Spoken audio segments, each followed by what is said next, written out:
Ekran Rehberi YouTube kanalından herkese merhaba. Merhabalar. Evet, kanalımızda yeni bir dönem resmen başlıyor.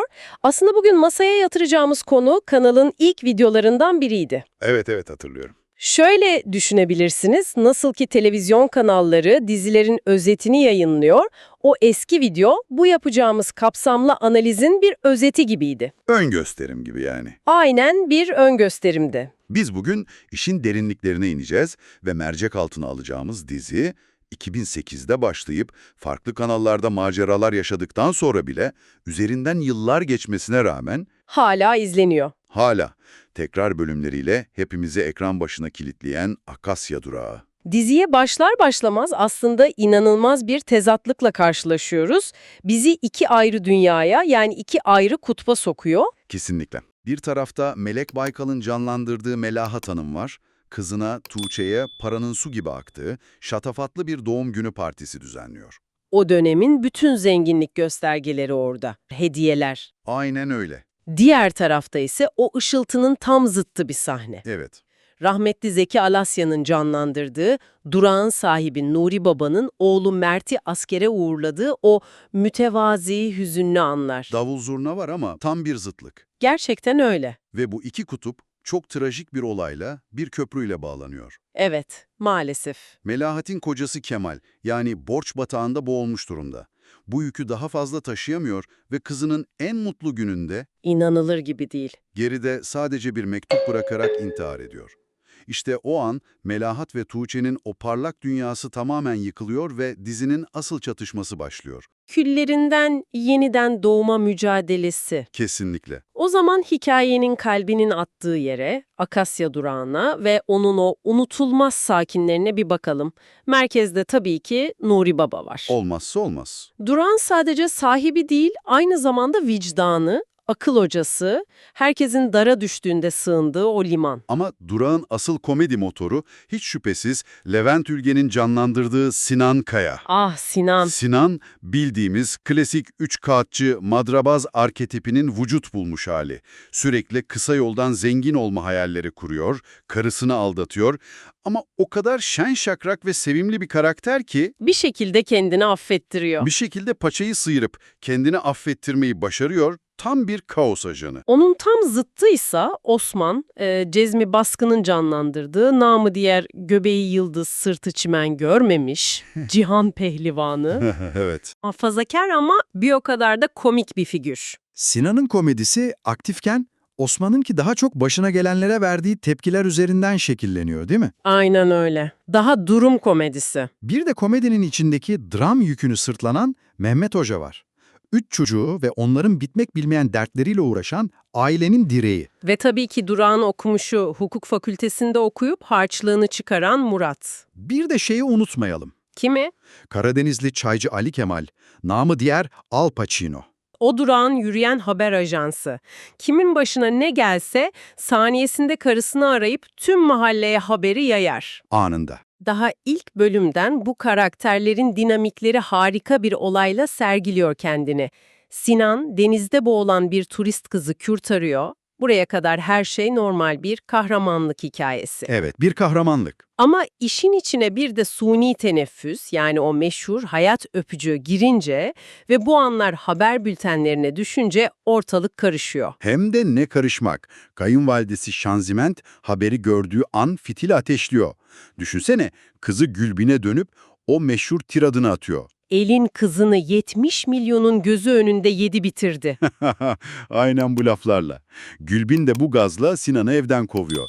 Ama hikayenin asıl ilginç yanı bundan sonra başlıyor. Evet, çünkü kurtarılan kız İngiliz vatandaşı çıkıyor ve İngiliz Başkonsolosluğu Sinan'a kahramanlığı için tam 10.000 YTL ödül veriyor. Para işin içine girince Bu paranın lafını duyan Şanziment'in o anki dönüşü, Türk televizyon tarihinin en hızlı U dönüşlerinden biridir herhalde. kesinlikle. Az önce yerin dibine soktuğu damadını bir anda kahramanım, aslanım diye bağrına basıyor. İnanılmaz. Bu sadece basit bir komedi unsuru değil aslında. O dönem Türkiye'sindeki ekonomik çalkantılara, paranın insan ilişkileri üzerindeki dönüştürücü gücüne dair çok zekice bir sosyal eleştiri. Doğru. Şanziment karakteri, geleneksel değerlerle materyalizmin çatışmasını yaşayan toplumun komik bir yansıması gibi. Bir yanda bu komedi yaşanırken diğer yanda Melahat'in gerçek hayat dramı devam ediyor. Kocasının ölümünden sonra iş arıyor ama kapılar bir bir yüzüne kapanıyor. Tabii, tecrübesi yok, bir şey yok. Tecrübesi yok, bilgisayar bilmiyor, İngilizce bilmiyor. Tam o çaresizlik anında Nuri Baba'nın "gel taksicilik yap" teklifiyle karşılaşıyor. Bu onun için yepyeni ve korkutucu bir başlangıç. Durağa gelişi de olaylı oluyor tabii. Osman anında isyan bayrağını çekiyor. Kadından taksici olmaz. Aynen, kadından taksici mi olurmuş diye. O dönem için aslında toplumdaki yaygın bir ön yargının sesi oluyor. Sinan da sırf ordalık karışsın diye bu isyanı körüklüyor. Tabii o durur mu? Yani Melahat'ın sadece ekonomik değil, aynı zamanda toplumsal cinsiyet rolleriyle de savaşması gerekiyor. İlk iş günü ise tam bir felaketler zinciri.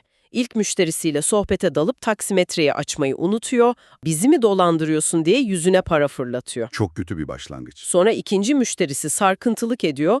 Tam o panik anında sanki evren ona "bu işi yapma" der gibi arabanın lastiği patlıyor. Düşünsene o anki çöküşü, lastiği değiştiremiyor, arabayı yolun ortasında bırakıp durağa dönüyor. Ve anahtarı Nuri Baba'nın atıp "ben bu işi bırakıyorum" diyor. İşte bu an onun kırılma noktası. Ama Nuri Baba o birleştirici gücüyle isyan eden Osman'ı ve Sinan'ı da yanına alıp Melahat'ın evine gidiyor ve onu ikna ediyor. Asıl darbe ise bundan sonra geliyor. Evet, asıl sınavı bu değil. Asıl sınav kızı Tuğçe'nin nişanlısının annesi Ahu'nun tesadüfen onun taksine binmesiyle yaşanıyor. O an O yüzleşme anı, o küçümseyici bakışlar, o an Melahat için lastik patlamasından, müşteri hakayetinden çok daha ağır geliyor. işte bu nokta dizinin en temel ve sürekli tekrarlanan temalarından birini, yani para ve statünün insan ilişkilerinin nasıl tanımladığını gözler önüne seriyor. Çok net bir şekilde.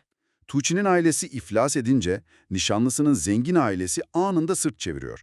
Bu, Nasrettin Hoca'nın "ye kürküm ye" fıkrasının modern bir versiyonu. Kesinlikle. Sevginin, sadakatin değil, banka hesabının belirleyici olduğu bir dünya eleştirisi var burada. Bu dramatik temanın yanında dizinin belki de en komik ve en uzun soluklu tekrarlayan teması var. Tahmin edebiliyorum. Sinan'ın kaynanası Şanziment'ten kurtulma çabaları. Bu uğurda denemediği yol, çevirmediği dolap kalmıyor. Bu adeta bir Sisyphos efsanesi gibi. Sinan her seferinde kayayı tepeye çıkarmaya çalışıyor ama kaya hep geri yuvarlanıyor. Çok iyi benzetme. İlk denemesi Şanziment'i Yalova'daki çiftlik ağası Şehmuz ile evlendirmek.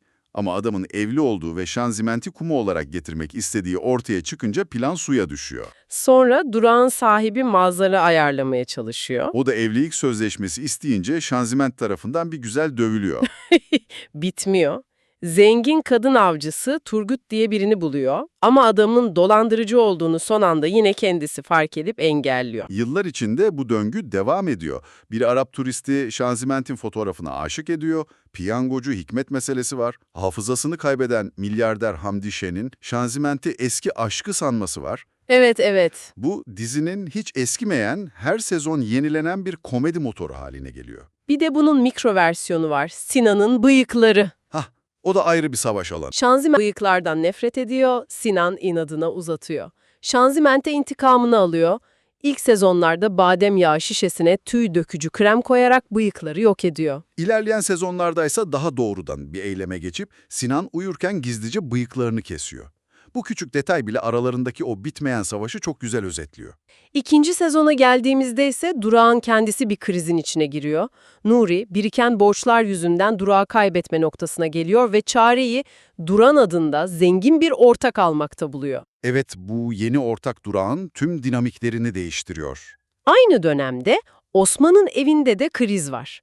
Karısı Safiye'min kardeşi Hediye ve kızı Narin eve yerleşiyor ve bir daha gitmiyorlar. Osman da onlardan kurtulmak için akıl almaz planlar yapıyor. İlk hedefi Narin'i Ali Kemal'le evlendirip başından savmak. Ama o plan öyle bir ters tepiyor ki Ali Kemal kızı görmeden Osman'ın evinde gördüğü başka bir kıza aşık oluyor ve onu Narin sanıyor. Tam bir komedi. İstemeye gittiklerinde karşısında bambaşka birini görünce şok oluyor. Bu sahne aslında Türk edebiyatının ilk modern tiyatro oyunu olan Şinasi'nin şair evlenmesine harika bir gönderme. Çok doğru. Orada da görücü usulü evlilikte damadın yanlış kızla evlendirilmesi anlatılır. Aynen. Dizi bu klasiği alıp kendi komedisine dahil ediyor. Sonuç Ali Kemal Narin'le evlenip bir de Osman'ın evine iç güveysi giriyor. Kurtulayım derken daha da beter oluyor. Narin'den kurtulamayınca bu sefer hedef baldızı Ediye oluyor. Onu ne yapıyor? Onu da Durak'ın yeni ortağı Duran'la baş göz ederek evdeki bir fazlalıktan kurtulmayı başarıyor. Osman'ın tüm amacı evindeki düzeni korumak ve bu uğurda her yolu mübah görüyor. Bu dönemde Durak'a yeni şoförler de katılıyor. Mesela Arif Keser. Lodos denizden eser, karşınızda Arif Keser. Aynen. Nuri'nin karısı Eleni'yi kapkaççılardan kurtarıp o unutulmaz repliğiyle kendini tanıtıyor. Bu kahramanlığı ona Durak'ın kapılarını açıyor. Bir de en büyük aşklar kavgayla başlar klişesinin en güzel örneklerinden biri olan Leyla ve Komiser Tolga aşkı var. Evet, o da çok keyifliydi. Tolga, bir operasyon için Leyla'nın taksisini resmen gasp ediyor. Sonrasında gönlünü almak için yaptığı jestler gibi romantik anlarla aralarında bir aşk filizleniyor. Dizinin en absürt ve hareketli yanlarından biri de kesinlikle Osman'ın kızı Dilek'in aşk hayatıydı. Haha, Erkek arkadaş listesi adeta Birleşmiş Milletler gibiydi. kesinlikle öyle. Afrikalı sevgilisi Obayana, Çinli sevgilisi Wang, Yunanlı sevgilisi Stello. Bu durum sadece komik bir unsur değil. Değil mi? Orada başka bir şey var. Aslında Osman'ın temsil ettiği geleneksel ataerkil yapının kızının temsil ettiği küreselleşen yeni dünyayla çarpışmasını anlatıyor. Çok güzel bir nokta.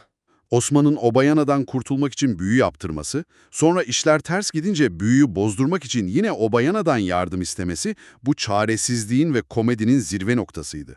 Dizinin en sevilen ve en sık kullandığı formüllerden biri de karakter çiftlemeleriydi. Yani ana karakterlerin kendilerine tıpatıp benzeyen başka karakterlerle karıştırılması. Evet, en çok da Sinan'ın başına geldi bu. Tabii ki. Önce mafya babası Yusuf, sonra hırsız Kasım ile karıştırıldı. Bu aslında çok akıllıca bir formül. Bu sadece kolaya kaçmak değil, kökleri bizim geleneksel orta oyunumuza dayanan bir komedi anlayışı. Kavuklu ile pişekar gibi. Aynen. Sürekli birbirini yanlış anlamaları gibi burada da karakterler kendi kopyalarıyla bir kimlik karmaşası yaşıyor. Bu hem Levent Ülgen gibi usta bir oyuncuya yeteneğini sergilemesi için farklı bir alan açıyor, Evet, hem de seyirci için tanıdık bir karakteri bambaşka bir durumda görmenin yarattığı bir komedi ortaya çıkarıyor. kesinlikle.